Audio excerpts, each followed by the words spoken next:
What do we need wuzu for? So wuzu is a condition for touching the Quran Sharif. As Allah subhanahu wa ta'ala says in Surah Waqi'ah, لا يمسه إلا المطهرون.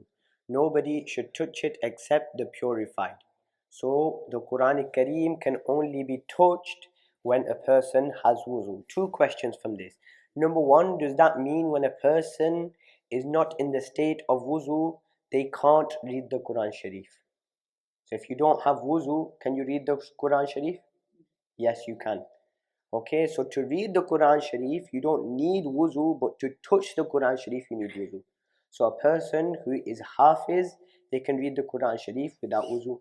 Similarly, somebody who is going to sleep and he's not got wuzu, but he needs to read Ayatul Kursi or the Quls or the last two verses of Surah Baqarah, he's not got wuzu, he can read those verses without wuzu. Obviously, when you actually sat down to read the Holy Quran, whether you're hafiz or not, you should still try to read with the physical copy of the Holy Quran Sharif in front of you. Regardless if you know it off by heart or not, you should still have a physical copy, you should still be in the state of wuzu.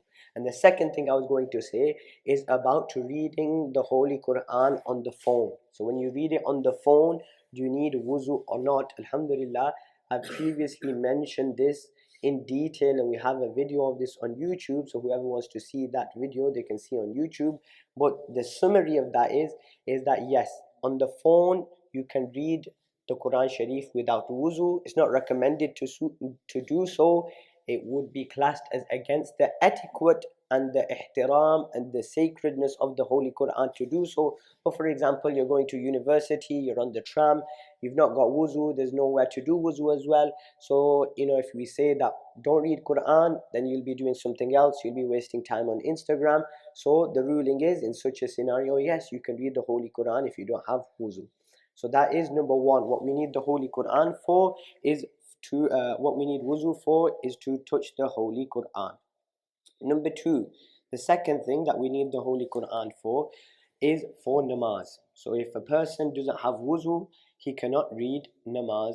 The namaz will not be accepted without wuzu, as the Prophet ﷺ hadith is, لَا تُقْبَلُ صَلَاةٌ بِغَيْرِ طُهُورٍ أو كما قال عليه الصلاة والسلام. The next hadith, or the next thing we need wuzu for is for tawaf.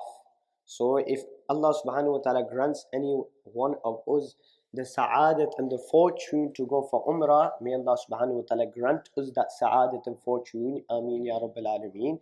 When you do tawaf, you must have wuzu. So if your wuzu breaks during tawaf, you will have to redo your wuzu, and then depending on how many circles, whether you should start again, whether you can carry on from where you've left off, that depends how many circles you've done, etc.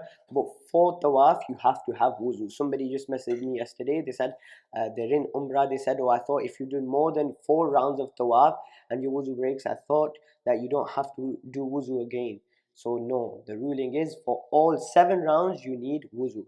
For Safa Marwa, that's different, whether you need wuzu or not, whether it's wajib to have wuzu or not for Safa Marwa, then the answer is no, even though you should be in the state of wuzu. But if your wuzu broke and you didn't do wuzu for Safa Marwa, your Safa Marwa will be valid, but tawaf will not be valid except with wuzu.